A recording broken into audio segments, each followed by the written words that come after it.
اعوذ باللہ من الشیطان الرجیم بسم اللہ الرحمن الرحیم الحمد للہ رب العالمین الرحمن الرحیم مالک یوم الدین ایاک نعبد و ایاک نستعین اہدنا الصراط المستقیم صراط الذین انعمت علیہم غیر المغضوب علیہم ولا الضالین آمین اللہم صلی علی محمد وعلی آل محمد كما صليت على إبراهيم وعلى آل إبراهيم إنك حميد مجيد اللهم بارك على محمد وعلى آل محمد كما باركت على إبراهيم وعلى آل إبراهيم إنك حميد مجيد رب اشرح لي صدري ويسر لي أمري واحلل عقدة من لساني يفقهوا قولي رب زدني علما رب زدني علما رب زدني علما اللهم ربنا زدنا علما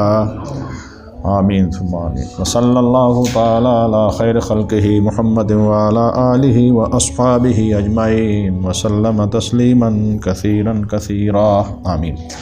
سورۃ یاسین کا جو ہمارا درس قرآن ہے اللہ کے فضل و کرم سے جاری ہے۔ پچھلی دفعہ کچھ لوگ مختلف مجبوریوں کی بنا پر آ نہیں سکے تھے اور بڑا اہم درس تھا، تو میں چاہوں گا کہ وہ آیات مبارکہ ہم پہلے جلدی گزار لیں تاکہ ان کے بھی علم کے اندر یہ باتیں جو ہیں وہ آ جائیں۔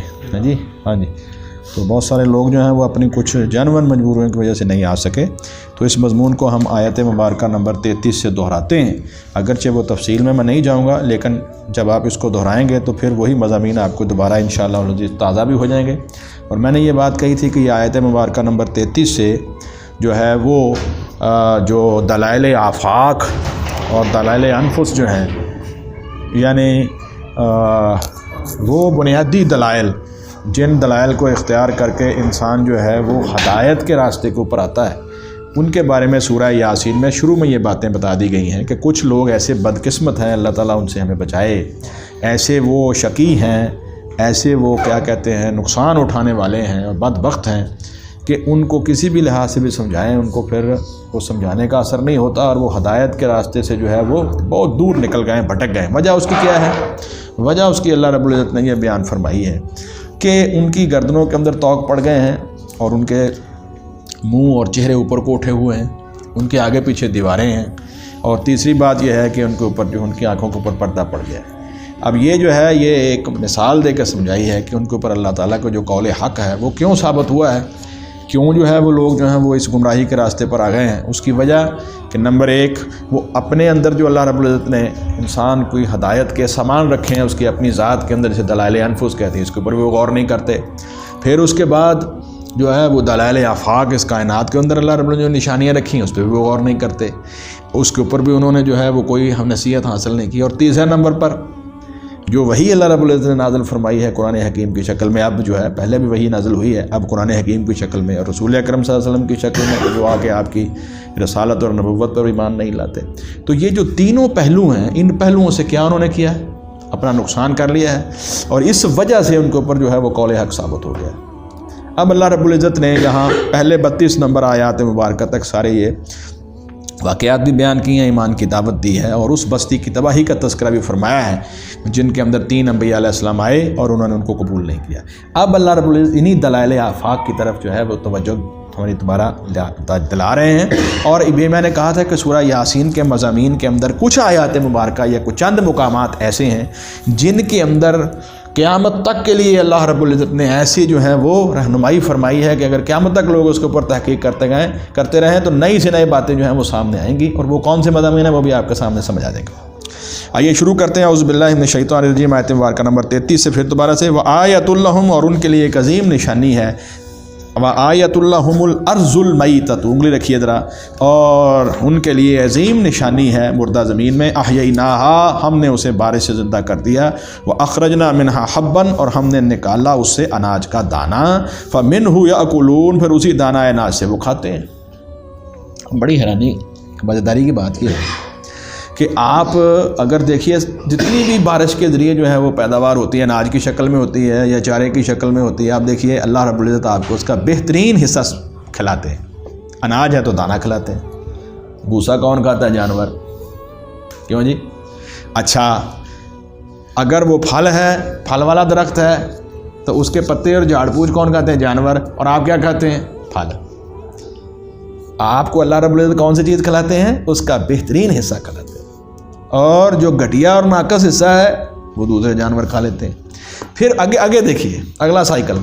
وہی جانور اس چارے کو، ان پتوں کو، ان تنوں کو، اور وہ جو ہے وہ جھاڑ پوچھ، اس کو کھانے کے بعد ان کانٹوں کو، بعض جانور کانٹے بھی کھاتے ہیں، ان کو کھانے کے بعد آپ کو کیا دے رہے ہیں؟ وہ اپنے جسم کا بہترین حصہ، گوشت اور دودھ. اس سے بڑی نعمتیں کیا ہو سکتی ہیں کہ اللہ رب العزت کی مخلوق ہو، اللہ ہی اس کو پیدا کرنے والے ہوں، ناقص حصہ ان کے حصے میں آئے اور اعلیٰ حصہ آپ کے حصے میں آئے. اس کا مطلب ہے کہ انسان کو سمجھنا چاہیے. کیوں خفیہ صاحب؟ پھر آگے دیکھیے شہد کی مکھی کو دیکھیے. اگر وہ پھولوں میں سے بہترین حصہ نکالتی ہیں نا، لیکن وہ آپ کو اس سے بھی بہترین حصہ دیتی ہیں. کون سا؟ شہد. یہ باتیں جو ہیں وہ ذرا غور کر طلب ہے. وَجَعَلْنَا فِيهَا جَنَّاتٍ مِّن نَخِيلٍ، اور ہم نے بنائے اس زمین میں باغات، من نخیل، کھجوروں کے، وَأَعْنَابٍ، اور انگوروں کے. اور میں نے کہا کہ یہ اللہ رب العزت نے یہ دو پھل جو ہیں کھجور اور انگور، ان کا خاص طور پر تذکرہ کیا تھا اس اعتبار سے کہ ان کے فوائد اور ان کو جمع کرنا، ان کو جو ہے وہ ذخیرہ کرنا سب سے آسان ہے، اور اس کے فوائد بھی بے شمار ہیں. اور کھجور کا درخت پتوں سے لے کے تنے تک، جڑ تک، پھلوں کے علاوہ اس کا فائدہ ہی فائدہ ہے. وَفَجَّرْنَا فِيهَا مِنَ الْعُيُونِ، اور ہم نے جاری کیے ان باغوں میں چشمے، لِيَأْكُلُوا مِنْ ثَمَرِهِ، تاکہ وہ کھائیں اس کے پھلوں سے. اچھا، اب یہ پہلا مقام ہے جس کو آپ نے غور سے سننا ہے. وَمَا عَمِلَتْهُ أَيْدِيهِمْ. اگر ہم یہاں ما نافیہ مراد لیں تو اس کا مطلب یہ ہے کہ وَمَا عَمِلَتْهُ أَيْدِيهِمْ، اور اس کو نہیں بنایا ان کے ہاتھوں نے. بارش کے پانی کے بعد اتنی رویدگی، اتنی فصلیں، اتنی انواع و اقسام کے پھل اور اناج، یہ انہوں نے بنائے ہیں؟ نہیں. اور یہ جو جانور ہیں، جو چارہ کھانے والے ہیں، یہ کیا ہے؟ ان کے ہاتھ کی کمائی ہے، ان کے ہاتھ کی محنت ہے؟ نہیں. انہوں نے تو صرف دانہ ہی جو ہے وہ زمین میں ڈالا، اور باقی کس نے؟ یہ ساری کس کی مہربانیاں ہیں یہ؟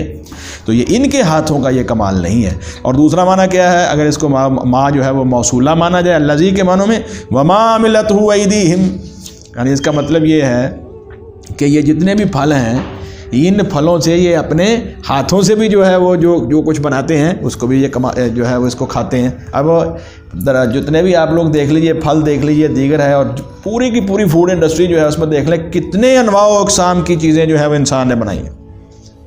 ان سے مربع جات دیکھ لیں، اچار دیکھ لیں، کیوں جی، اور اس کے علاوہ جوسز دیکھ لیں. پھر میں کہتا ہوں کہ ایک ایک چیز کی آگے کئی چیزوں کو مکس کر کے نئی نئی خوراکیں انسان نے بنا لی ہیں. تو اللہ رب العزت نے یہاں انسان کو ایک رہنمائی بھی ساتھ دے دی ہے کہ اگر وہ ان اناج سے اور ان پھلوں سے اور ان چیزوں سے بہتر چیزیں بھی اگر وہ بنا سکتے ہیں تو اللہ تعالیٰ نے اس کا فن اور اس کا علم بھی اس کو عطا کر دیا ہے. افلا یشکرون، کیا وہ شکر نہیں کرتے؟ آگے میں نے کہا تھا کہ سبحان کا لفظ جو ہے وہ قرآن حکیم میں جہاں بھی آتا ہے اس کا معنی یہ ہے کہ اللہ رب العزت نے یہاں کسی نہ کسی بڑے عظیم واقعے کی طرف اشارہ فرمایا ہے، اور خود یہ اس بات کی نفی بھی اپنے لیے کر دی ہے کہ یہ جو جتنی بھی چیزیں ہیں ان کے اندر اگر کوئی نقص ہے، کوئی نقائص ہے، تو وہ اللہ کے لیے نہیں ہے، اللہ اس سے مبرہ ہے، اس سے پاک ہے. یہ سبحان کے اندر دونوں معنی موجود ہیں. یہ بات ہو چکی تھی لیکن پھر دوہرا دے. تو سبحان الذی خلق الازواج کلھا، پاک ہے وہ ذات جس نے پیدا کیے جوڑے سب کے سب. اب میں نے یہ کہا تھا کہ یہ دوسرا مقام ہے اس سورہ مبارکہ کا کہ ابھی انسانوں کو شاید یہ پتہ تھا کہ انسانوں کے اندر اور جانوروں کے اندر ہی نر اور مادہ ہے، بعد میں پتہ چلا کہ پودوں میں بھی ہے، بعد میں پتہ چلا کہ جمادات میں بھی ہے. اب تو دنیا کے اندر جو ہے، اب یہاں ذرا دیکھیے، میں زوج کے لفظ کی طرف آتا ہوں کہ یہ قرآن مجید میں مختلف معنوں میں استعمال ہوا ہے. کئی علماء اکرام نے محنت کی ہے اور انہوں نے 14 سے زیادہ، 14 کے قریب مختلف معنی لکھے ہیں. یہ قرآن مجید میں استعمال ہوا ہے، لیکن جو بڑے بڑے معنی ہیں میں آپ کے سامنے رکھ دیتا ہوں. ابھی دیکھیے ذرا. اچھا، سب سے پہلے تو کہا ہے کہ وہ ذات پاک ہے، یعنی یہ پورے کا پورا نظام، میں نے یہ پچھلی دفعہ کہا تھا کہ سارے کا سارا نظام جو ہے یہ باہم ایک دوسرے کے متضاد ہے. اتنی اس کے اندر جو ہے وہ تنوع اور ڈائیورسٹی ہے. لیکن یہ بتائیے کیا اس تضاد کے باوجود کبھی دو مختلف چیزیں ایک دوسرے کی مخالفت میں گئی ہیں کہ نظام جو ہے وہ تخریب کا شکار ہو جائے اور تباہ ہو جائے؟ یہ ہے اللہ رب العزت کی سب سے بڑی قدرت. خاصیتیں مختلف، لیکن دونوں کا جو اختلاف ہے وہ آپس میں مل کر ایک بہتر چیز پیدا کر رہا ہے. نظام کو آگے لے کے جا رہا ہے، تباہی نہیں مچا رہا۔ دیکھیے جب دو چیزیں ایک دوسرے کے مقابل آ جاتی ہیں تو اس میں زیادہ تر تخریب ہوتی ہے۔ زیادہ تر کس چیز کا خطرہ ہوتا ہے کہ نظام جو ہے وہ خراب ہو جائے گا۔ لیکن یہاں اللہ رب العزت کی قدرت دیکھیں کہ زوج ہونے کے باوجود فائدہ ایک دوسرے کے ساتھ مل کر بہتر سے بہتر شکل میں آ رہا ہے۔ اس کا مطلب ایک بہت بڑی ذات اس نظام کو چلا رہی ہے، جو ان کے تضاد کو بھی اللہ رب العزت جو ہے وہ فائدہ مند شکل کے اندر تمہارے سامنے لا رہا ہے۔ اور دوسرا معنی سبحان کا کیا ہے کہ وہ خود زوج نہیں ہے، اس کا کوئی زوج نہیں ہے، وہ اکیلا ہے، وحدہ لا شریک ہے۔ یہ دونوں معنی یہاں پر آ گئے۔ اور قرآن حکیم کے اندر میں نے کہا تھا کہ یہ مقامات جو ہیں سبحان کے لفظ سے شروع ہونے والے جہاں سے بھی ہوں گے ان کو جو ہے وہ اگر آپ مد نظر رکھیں اور ان آیات مبارکہ کو دیکھیں۔ سورہ روم میں بھی یہ مضمون گزر چکا ہے، سورہ بنی اسرائیل میں یہ مضمون گزر چکا ہے، اور یہاں پر بھی ہے، اور یہاں پر تو یہاں بھی ہے، اور سورہ یاسین کا آخری جو آیت مبارکہ اس کے اندر بھی یہ لفظ سبحان آئے گا پھر دوبارہ سے۔ سبحان الذی خلق الازواج کلھا، پاک ہے وہ ذات جس نے پیدا کیے جوڑے سب کے سب، ہر چیز کے جوڑے مما تنبت الارض، نمبر 1 ان چیزوں کے جنہیں اگاتی ہے زمین، اس میں بھی جوڑے، ومن انفسہم، اور خود ان انسانوں کے اپنے ان میں بھی جوڑے، ومما لا یعلمون، اور ان چیزوں کے بھی جنہیں وہ نہیں جانتے۔ اس کا مطلب یہ ہو گیا کہ یہ کام، یہ تحقیق اب قیامت تک ہوتی رہے گی۔ اور یہاں تک میں نے آپ کو کہا ہے کہ موجودہ جو ماڈرن سائنس ہے اس کے اندر لوگوں کا یہ خیال تھا کہ شاید نیوکلس کے اندر جو موجود نیوٹرون ہے وہ اس کا کوئی جوڑا نہیں ہے، اب تو پتہ چل گیا کہ ان کے بھی آگے جوڑے ہیں۔ قرآن مجید کے اندر جو ہے یہ چیز موجود ہے، اور میں نے یہ پچھلی دفعہ آپ کو ایک اور آیت مبارکہ اس بارے میں بتائی تھی کہ یہاں تھوڑی سی تفصیل ہے اور وہاں اجمال کے ساتھ اللہ تعالیٰ نے بیان کیا، وہ ہے سورہ زاریات۔ سورہ زاریات کی جو آیت مبارکہ نمبر 47 سے لے کر 51 تک کا مضمون ہے اس کو آپ ذرا دیکھ لیے۔ سورہ زاریات جو ہے یہ 51 نمبر سورہ مبارکہ ہے قرآن مجید کی، توجہ رہے ذرا، 51 نمبر سورہ مبارکہ ہے، 27واں پارہ ہے، اور آیت مبارکہ نمبر 46 سے ہم اگر پڑھنا شروع کریں، وَالسَّمَاءَ بَنَيْنَاهَا بِأَيْدٍ وَإِنَّا لَمُوسِعُونَ، آسمان ہم نے جو ہے اسے بنایا ہے قوت کے ساتھ، اپنے ہاتھ کے ساتھ، اپنی قدرت کے ساتھ، وَإِنَّا لَمُوسِعُونَ، اور بلا شبہ ہم یقیناً وسعت والے ہیں۔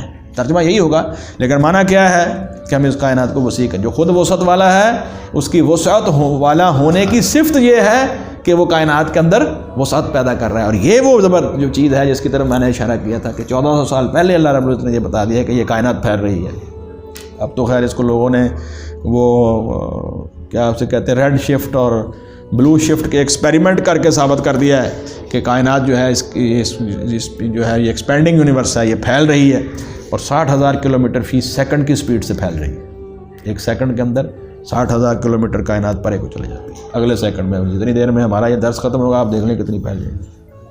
اللہ تعالیٰ جانتے ہیں کہ یہ قیامت تک اس کے اندر کتنی وسعت آئے گی، تو یہ بھی اشارہ ہمیں مل گیا ایک بہت بڑا۔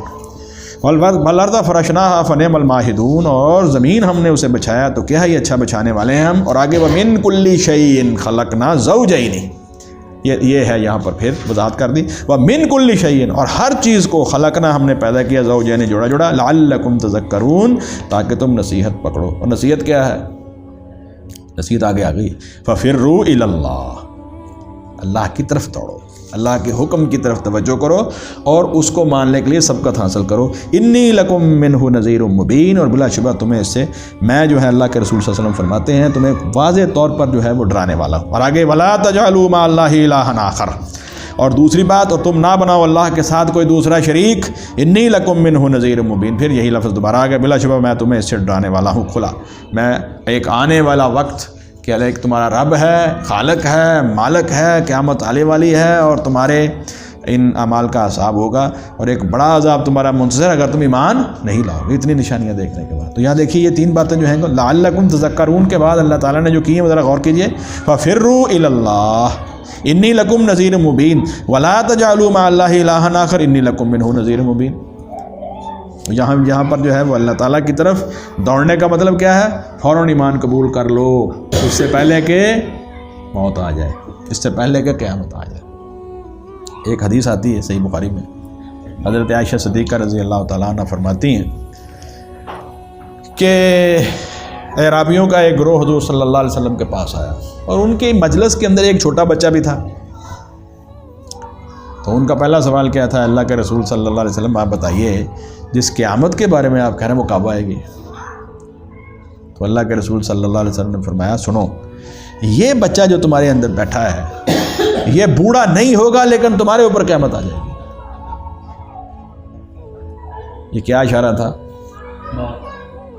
کہ تم اس سے پہلے، اس کے بوڑھا ہونے سے پہلے تم مر جاؤ گے، تمہاری قیامت تو سر پہ کھڑی ہے، تم کس کا انتظار کر رہے ہو؟ یہ سمجھانے کے لیے اللہ کے رسول صلی اللہ علیہ وسلم نے کیسی مثال دی ہے، اس بچے کی طرف اشارہ کیا اور کہا یہ بچہ بوڑھا نہیں ہوگا، اس سے پہلے تمہارے اوپر قیامت آ جائے گی، تو تم تیاری کرو۔ اسی لیے ایک حدیث میں یہ بھی آتا ہے کہ جس کی موت آ گئی اس کی قیامت آ گئی۔ اس لیے اللہ رب العزت یہاں دعوت دے رہے ہیں پھر رو الی اللہ، جلدی جلدی ایمان لے آؤ۔ اچھا جی، یہ یہاں پر اس بات کو تذکرہ، بس زوج کے بارے میں آپ کو ذرا بتا دوں کہ زوج کا لفظ جو ہے ایک تو مخالف جنس کے اوپر استعمال ہوتا ہے نر اور مادہ میں، ایک دو متقابل چیزیں جو ہوتی ہیں جو آپس میں ایک دوسرے کے مقابلے میں مقابل، جیسے خصوصیات اشیاء، ان کے اوپر بھی یہ استعمال ہو جاتا ہے، جیسے دن اور رات، یہ بھی زوج ہے، کیوں جی؟ خوشبو بدبو، یہ بھی زوج ہے، میٹھا کڑوا، یہ بھی زوج ہے، گرمی سردی بھی ایک دوسرے کے زوج ہیں۔ اسی طرح ہی زوج کے اندر، بلکہ حتیٰ کہ ہمارے جتنے بھی طبعی جو ہیں وہ فینومیناز ہیں، مثلا بجلی، الیکٹریسٹی دیکھ لیں، کیوں جی؟ اس کے اندر دیکھ لیں گرم تار ٹھنڈی تار، نیگیٹو پازیٹیو، یہ سارے زوج کے معنی میں۔ دوسرا زوج کا معنی جو ہے وہ مماثلت میں بھی استعمال ہو جاتا ہے، دو چیزیں مماثل ہو کے ایک دوسرے کے ایک بالکل ایک جیسی ہو کے جوڑا بناتی ہیں، جیسے جوتے کا جوڑا ہے، بھی زوج ہی ہیں، ایک جوڑا آپ کو کسی کام کا نہیں۔ زوج جو ہے اس کا کیا ہے؟ اس میں یا باہمی صفات میں تضاد ہوگا یا مماثلت ہوگی، لیکن جب تک وہ دونوں ملیں گی نہیں آپ کا مقصد پورا نہیں ہوگا۔ ایک واحد اللہ رب العزت کی ذات مبارکہ ہے، وحدہ لا شریک، ہر طرح کے زوج سے پاک ہے۔ دوسرا زوج کا معنی جو ہے وہ استعمال ہوتا ہے انواع و اقسام کے اوپر، مختلف قسم کی انواع و اقسام کے اوپر۔ یہ معنی آپ کے لیے شاید نیا ہو تو میں آپ کو اشارہ دے دوں گا کہ یہ کہاں کہاں قرآن مجید کے اندر استعمال ہوا ہے۔ اب ذرا چلیے آپ سورہ طٰہٰ میں اس کو سمجھنے کے لیے، سورہ طٰہٰ جو ہے یہ قرآن مجید کی 20 نمبر سورہ مبارکہ ہے، 16واں پارہ جہاں ختم ہو رہا ہے وہاں پر آپ ذرا پہنچیے۔ یہ بہت ساری اقسام کے اوپر، انواع و اقسام کے اوپر بھی لفظ زوج استعمال ہوتا ہے، ٹھیک ہے کہ نہیں؟ وہ سارے کے سارے جو انواع و اقسام ہیں وہ اکٹھی ایک گروپ کی شکل میں ہوں گی، چاہے ان کے اندر جو ہے وہ مختلف تضادات ہوں، چاہے ان کے اندر مماثلت ہو۔ مثلا یہ دیکھیے آیت مبارکہ 131 نمبر آیت مبارکہ سورہ طٰہٰ 16واں پارہ، اعوذ باللہ من الشیطان الرجیم، وَلَا تَمُدَّنَّ عَيْنَيْكَ إِلَىٰ مَا مَتَّعْنَا بِهِ أَزْوَاجًا مِّنْهُمْ، یہاں پر بھی لفظ زوج آگے جمع آ گئی، منہم زہرۃ الحیات الدنیا لنفتنہم فیہ ورزق ربک خیر وابقیٰ۔ اللہ رب العزت فرماتے ہیں دنیا کے اندر کئی قسم کے لوگوں کو ہم نے بہت سارے فائدے جو ہیں وہ دے رکھے ہیں دنیا کے مال و متاع میں سے، تو آپ ہرگز اپنی آنکھیں ان کی طرف نہ اٹھائیں، اس بات پہ پریشان نہ ہوں کہ ایمان والوں کو جو ہے وہ دنیا کم ملی ہے اور کافروں کو زیادہ مل گئی ہے۔ فرمایا یہ دنیاوی زندگی کی رونق میں سے ہم نے جو کچھ ان کو دے رکھا ہے لنفتنہم فیہ، تاکہ ہم آزمائیں انہیں اس میں سے، ورزق ربک خیر وابقیٰ، اور آپ کے رب کا رزق بہت بہتر اور زیادہ باقی رہنے والا ہے۔ تو یہاں پر بھی ازواج کا لفظ جو ہے وہ استعمال ہوا ہے، یہ کس کے اوپر؟ کئی قسم کے لوگوں کے اوپر جو ہے وہ استعمال ہوا ہے یہاں پر سورہ طٰہٰ میں۔ اب اسی طرح ہی ہم لوگ جو ہیں وہ دیکھ رہے ہیں، ذرا سورہ صافات میں آپ لوگ جائیں، سورہ صافات سورہ یاسین سے اگلا ہے، آپ الحمدللہ کہیں یا رحمک اللہ۔ سورہ صافات جو ہے یہ سورہ یاسین کے آگے سورہ مبارکہ ہے، اور اس کے اندر اگر آپ لوگ غور کریں تو یہ ایک آیت مبارکہ ہے جہاں پر پھر لفظ زوج آئے گا۔ میں توجہ یہ دلانا چاہتا ہوں کہ ہمارے ذہن میں زوج کے حوالے سے جو پہلے چیزیں ہوتی ہیں اس سے کچھ نئی چیزیں بھی ہمارے ذہن میں آنی چاہیے۔ مثلا یہ آیت مبارکہ جو ہے وہ آپ دیکھیے سورۃ الصافات، اس کی آیت مبارکہ نمبر 22 میں دیکھیے ذرا، احشروا الذین ظلموا، آگے کیا لفظ ہے؟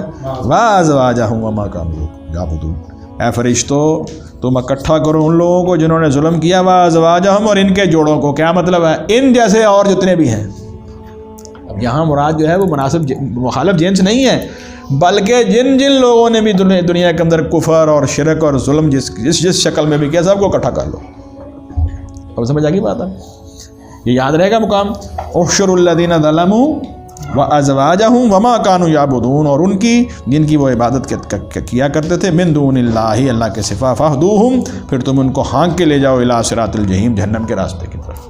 اب سمجھ آ گئی، یہ بھی زوج کا لفظ استعمال ہو. اب آگے صورت میں چلے سورہ صاد. سورہ صاد کے اندر بھی اللہ رب العزت نے اس کو جو ہے وہ ایک مختلف معنوں کے اندر استعمال کیا ہے. یعنی جہاں پر جو ہے وہ مختلف عذابوں کا تذکرہ کیا ہے، اللہ رب العزت نے جہنمیوں کے مختلف عذابوں کا تذکرہ کرنے کے بعد یہ سورہ صاد، اگلی سورہ 38 ہے، یہ 55 نمبر آیت مبارکہ سے میں پڑھنا شروع کروں گا. ذرا دیکھیے طاہر صاحب، آپ غور کر رہے ہیں. اعوذ باللہ من الشیطان الرجیم. 23واں پارہ 38 پہنچ گئے جی. 55 نمبر آیت. ھذا وان للطاغین لشر مآب جہنم یصلونها فبئس المہاد ھذا فلیذوقوہ حمیم وغساق وآخر من شکلہ ازواج. یہاں پر پھر لفظ آیا ہے، یعنی کہ اللہ رب العزت فرماتے ہیں کہ جہنم کے اندر ایک طرح کا عذاب نہیں ہوگا، بے شمار طرح کے کئی قسم کے عذابات ہیں جو ہم نے ان کے لیے تیار کر کے رکھے ہیں. تو اس میں بھی لفظ ازواج آیا ہے. اللہ تعالیٰ ہمیں محفوظ فرمائے. یہ سارا جو ہے وہ جہنمیوں کے عذابوں کا تذکرہ کرنے کے بعد اللہ تعالیٰ نے یہ بیان فرمایا. آپ سمجھ گئے جی، کئی معنوں کے اندر جو ہے وہ لفظ زوج استعمال ہوتا ہے. تو جو بھی اس کے ممکنہ معنی تھے جو اس مختصر وقت میں آپ کے سامنے بیان کر سکتا تھا، میں نے آپ کے سامنے بیان کیے ہیں. اب ہم آگے بڑھتے ہیں. اب سورہ یاسین میں دوبارہ آگے اللہ رب العزت فرماتے ہیں، یہ دو مقامات ہو گئے جن کے اوپر جو ہے وہ قیامت تک جو ہے وہ ہمارے لیے رہنمائی ہے اور یہاں اس کی تحقیق ہوتی رہے گی. وآیۃ لہم اللیل، اور ایک نشانی ان کے لیے رات ہے. نسلخ، ہم کھینچ لیتے ہیں، منہ النہار، اس رات سے دن کو. فاذا ہم مظلمون، پھر اچانک وہ اندھیرے میں رہ جاتے ہیں. اب یہ دیکھیے یہاں پر دو چیزیں اللہ تعالیٰ نے پیدا کی ہیں بہو جی، دن بھی رات بھی، اندھیرا بھی روشنی بھی. پہلے رات کا تذکرہ کیوں کیا ہے؟ اندھیرے کا تذکرہ کیوں کیا ہے؟ اس لیے کیا ہے کہ اصل حقیقت کے اندر تو کائنات میں لیل ہی، رات ہی ہے. یہ اللہ کی رحمت ہے کہ اس نے تمہارے لیے سورج پیدا کر کے اس میں روشنی پیدا کر دی. فَإِذَا هُمْ مُظْلِمُونَ، پھر اچانک وہ اندھیرے میں رہ جاتے ہیں. وَالشَّمْسُ تَجْرِي لِمُسْتَقَرٍّ لَهَا، اور سورج چلتا رہتا ہے اپنے ٹھکانے پر پہنچنے کے لیے. ذَلِكَ تَقْدِيرُ الْعَزِيزِ الْعَلِيمِ، یہ اندازہ ہے، یہ تقدیر ہے العزیز، نہایت غالب، العلیم، خوب جاننے والے رب العزت کی، کہ سورج جو ہے وہ اپنے ٹھکانے کی طرف جو ہے وہ جا رہا ہے. والقمر، یہ چونکہ پچھلی دفعہ تفصیلی گفتگو ہو چکی ہے اس لیے میں جلدی گزر رہا ہوں. والقمر قدرناہ منازل، اور چاند ہم نے مقرر کر دی ہیں اس کی منزلیں. کیا ہوتی ہیں چاند کی منزلیں ذرا بتائیے. پہلی طریقہ چاند کدھر سے نکلتا ہے؟ مغرب سے نکلتا ہے، ایسا ہی ہے نا جی. پھر 7 دن کے بعد تقریباً وہ آسمان کے نصف پر چلا جاتا ہے اور آدھا نظر آتا ہے. پھر 14 دن کے بعد ادھر مشرق کی طرف چلے جاتا ہے اور پورا نظر آتا ہے تقریباً. ایسے ہی ہوتا ہے نا. پھر یہ اپنے آپ کو دوبارہ رپیٹ کرتا ہے. فرمایا اور چاند ہم نے مقرر کر دی اس کی منازل، حتی عادہ، یہاں تک کہ وہ ہو جاتا ہے کالعرجون القدیم، ایسا کہ جیسے کھجور کے خوشے کی پرانی ڈنڈی یا پرانی ٹیڑھی ڈنڈی جو ہے اس طرح کی اس کی شکل بن جاتی ہے. یہ جو سورج کا جو ہے وہ اپنے ٹھکانے کی طرف جانا، غروب، پہلے وہ مشرق سے نکلنا پھر غروب ہونا، اور چاند کی یہ منازل، یہ کائنات کے اندر وقت پیدا کرنے کی 2 بڑی سوئیاں. کائنات کا پورا نظام جو ہے موسم کے اعتبار سے دیکھ لیں، عبادات کا شیڈول دیکھ لیں، یہ سارے کا سارا کیا ہے؟ انہی سورج اور چاند کی ان حرکتوں کے اوپر جو ہے وہ مبنی ہے. لَلشَّمْسُ يَنبَغِي لَهَا، نہ سورج لائق ہے اس کے لیے، أَن تُدْرِكَ الْقَمَرَ، یہ کہ وہ پکڑ لے چاند کو، وَلَا اللَّيْلُ سَابِقُ النَّهَارِ، اور نہ رات ہی پہلے آنے والی ہے دن سے. یہ تیسرا مقام اب آ گیا ہے. یہ تیسرا مقام، وَكُلٌّ فِي فَلَكٍ يَسْبَحُونَ، اور سب اپنے اپنے آسمان میں، سارے کی ساری یہ چیزیں اپنے اپنے مدار کے اندر جو ہیں وہ یہ تیرتے پھرتے ہیں. اس سے ہمیشہ کے لیے وہ نظریہ فنا ہو گیا جس میں کبھی کہتے تھے زمین مرکز ہے، کبھی کہتے تھے سورج مرکز ہے، کبھی کہتے تھے سورج ساکن ہے، کبھی کسی کو. تو اللہ رب نے فرمایا نہیں، ہر کوئی چیز جو ہے وہ اپنے اپنے مدار کے اندر گھوم رہی ہے. وَآیَةٌ لَّهُمْ أَنَّا حَمَلْنَا ذُرِّيَّتَهُمْ، اور ایک نشانی ان کے لیے یہ ہے کہ بے شک ہم نے اٹھایا ذُرِّيَّتَهُمْ، ان کی اولاد کو، نسل کو، فِي الْفُلْكِ الْمَشْحُونِ، بھری ہوئی کشتی میں. بہو جی کون سی بھری ہوئی کشتی تھی؟ کس کشتی سے انسان کو جو ہے وہ اٹھایا؟ نوح علیہ السلام کی کشتی، فرمایا اس سے پہلے سیلاب آیا، سارے جو ہے وہ تباہ ہو گئے، اللہ کی شان یہ ہے کہ اس نے اس بھری ہوئی کشتی کے اندر سے تمہیں دوبارہ جو ہے وہ اٹھا دیا۔ وَخَلَقْنَا لَهُم مِّن مِّثْلِهِ، یہ چوتھا مقام آ گیا، ذرا غور کیجئے، اور ہم نے پیدا کیے ان کے لیے اس کشتی جیسی اور سواریاں۔ کیوں جی ابراہیم؟ اب قیامت تک کے لیے کتنی سواریاں جو ہیں وہ ہمارے سامنے آ چکی ہیں، ہوائی جہاز، ریل گاڑیاں اور گاڑیاں، یہ جتنی اللہ رب العزت نے سواریاں پیدا کی ہیں، کشتیاں پیدا کی ہیں، سمندر کے اندر بڑے بڑے جہاز، میرین، سب میرین، اتنا اللہ رب العزت نے چیزیں پیدا کی، کوئی حد ہے اس کی؟ اور پھر یہ قیامت تک جاری رہے گا۔ یہ مقام جو ہے سورہ یاسین کا سمجھنے کے قابل ہے کہ اللہ تعالیٰ نے نہ صرف کہ دلائل انفس اور دلائل آفاق جو ہیں، جو انسان کی ہدایت کی رہنمائی کرتے ہیں، اس کی طرف جو ہے وہ توجہ دلائی ہے، بلکہ ساتھ ساتھ جو قیامت تک انسان اپنے علم، عقل، شعور اور اللہ تعالیٰ نے جو اس کو سمجھ دی ہے، اس کے ساتھ قیامت تک وہ ترقی کرے کہ اس کی بھی نشاندہی اور اس کی طرف بھی توجہ دلا دی ہے۔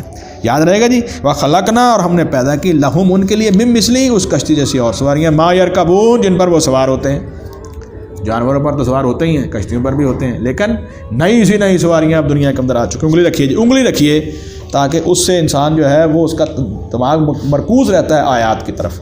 وَإِن نَشَاء، اور اگر ہم چاہیں، نُغْرِقْهُمْ، تو ہم انہیں غرق کر دیں، فَلَا صَرِيخَ لَهُمْ، پھر نہیں ہوگا کوئی فریاد کو پہنچانے والا، لَهُمْ، ان کے لیے، وَلَا هُمْ يُنْقَذُونَ، اور نہ وہ چھڑائے جائیں گے۔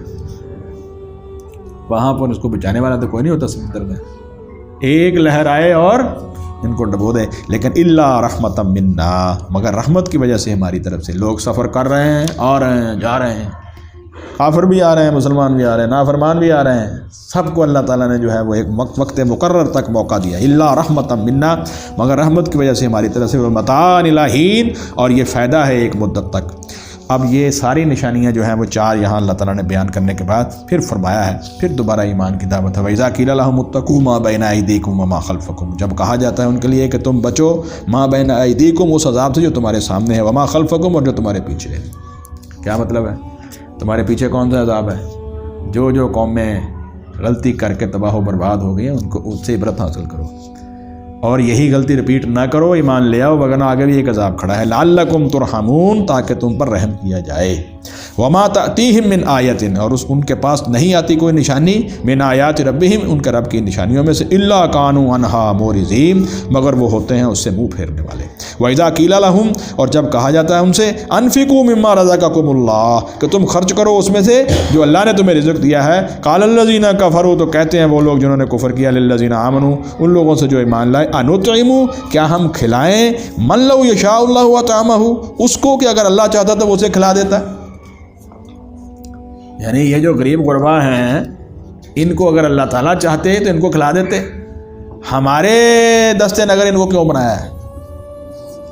اللہ اکبر۔ اللہ رب العزت نے فرمایا ہے کہ دیکھو اللہ تعالیٰ کی شان بڑی بلند ہے، وہ کسی کو کسی کا دستے نگر نہیں بناتا، صرف اور صرف اس نے اپنی مشیت اور حکمت کے تحت یہ کیا، تمہارا امتحان لیا ہے کہ تم مال خرچ کرتے ہو اللہ کے راستے کے اندر ان غربا کے لیے کہ نہیں خرچ کرتے۔